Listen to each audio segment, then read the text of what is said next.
Hey everybody, this is Wendy Klinke from Blue Cat Studio. We're going to quickly go over how to transfer or trace a design onto a canvas. So we'll start with a piece of graphite paper or carbon paper. Obviously this one's well used, well loved, not a problem. It will last a while. So you place it dark side down, light side up, or if it's the other kind, shiny side down, dull side up. You'll probably be able to figure it out. Then we place our design on top and kind of use your fingers to feel where the edges are. And then you either want to use the tail of a paintbrush or a pencil. In fact, a pencil will be awesome to go over the design so you can see what you've already done. And what this is going to do, we'll transfer our design directly to the paper. So we go through and we just kind of get our fluffy bunny here. And the pencil is kind of helpful because it actually allows you to sort of see where you colored, what you haven't done, and what you have done. And notice on some of these things, they're really just guides, so you don't have to be exact as long as you get roughly the idea. Really, this is just to help keep you from having to freehand something and to help you have the basic proportions. Perfection is not critical. I'm just getting Mr. Fluffy Bunny here first. Whoopsie, I went off. See, sometimes I space out. Since I think my tail is going off, I'm just going to kind of bloop.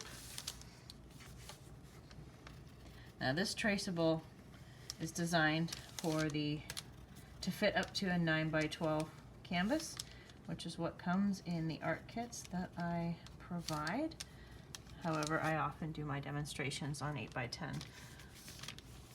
simply because you don't want to sit here the whole time and wait for me to do a full 9x12. And if you don't have canvas available,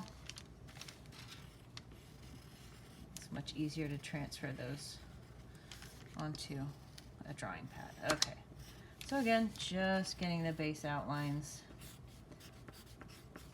You don't actually have to put the centers of the leaves in. I am, more than anything, just so that I can kind of see which of these blobs are leaves and which of these blobs are flowers. Now, I know that sounds silly for me to say, but sometimes trace designs are a little bit tough to discern until we get them inked in.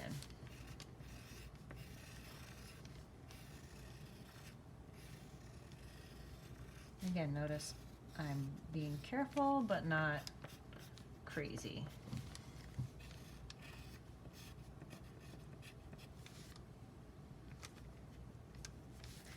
Oh, I just realized I forgot to put the stripes on the eggs. We'll come back and do that in a second.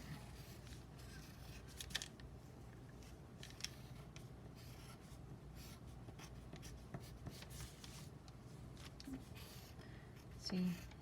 I love the pencil because now I can tell exactly where I've done my drawings and where I haven't.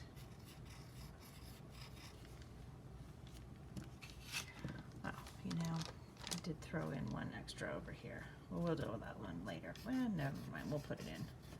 Because that's actually in the design that I provided, so may as well make sure that you've got it. And you know, we can always readjust, so I might not worry about those flowers. And this grass, again, it's just kind of a suggestion. You don't have to be exact. And those stripes, don't forget the stripes. I notice if I don't draw the stripes in, I will not remember to paint them in. And now before removing everything, I'm keeping my fingers sort of pinning it down to double check. Yep, my design transferred pretty well. I think that works. So now your next option, oops. Looks like I missed a little thing right here. Well, we'll just kind of, there. Now his ear is all complete. So, your next option is you can just begin painting like this, or when I send out kits, and often when I'm doing a design, I find it easier to then go over some of those lines with permanent marker. And we will be painting over it, so that permanent marker is not going to show in the end result. However, sometimes it's really helpful when we're doing some of our coating, our paint coats, so that we can still kind of see the shapes and get them in the right places, because it does show through until you're really kind of finally done. So just for your edification, and because I'm going to do a painting tutorial on this in just a minute, an offline paint tutorial I should say, and we'll add a little bit of reference to the grass here.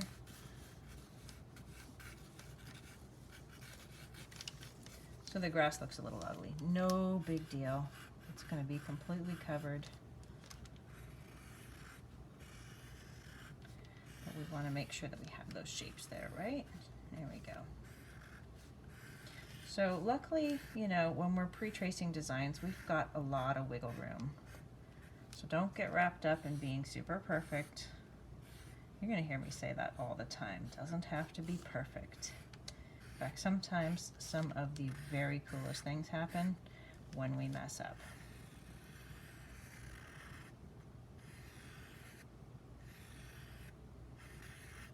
Boop.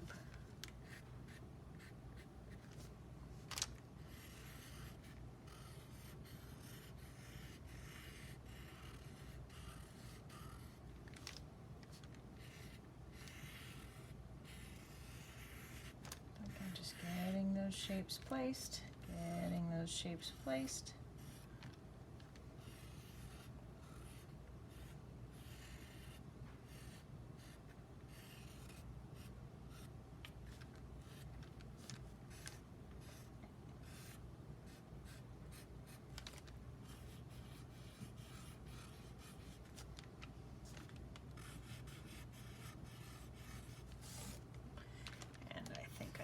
Placement on this guy down just a little bit.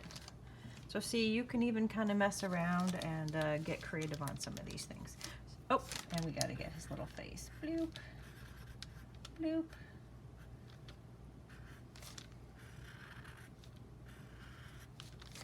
And there he is. Okay, that's what it takes to trace. Now, also, I see that we've got a couple of things here, lines. Not that it really matters, but sometimes I will just go ahead and kind of erase a bit. And oh, look, I missed a spot. Sometimes I'll erase just because it's that much less to worry about covering over. But again, for the most part, it doesn't really matter. But I also often will do the erasing just to ensure that whatever I'm sending out to my customers who've purchased them don't feel like there's 1,000,001 lines on them. It's just a little cleaner. All right, there you have it. This is ready to paint. Thanks for joining me.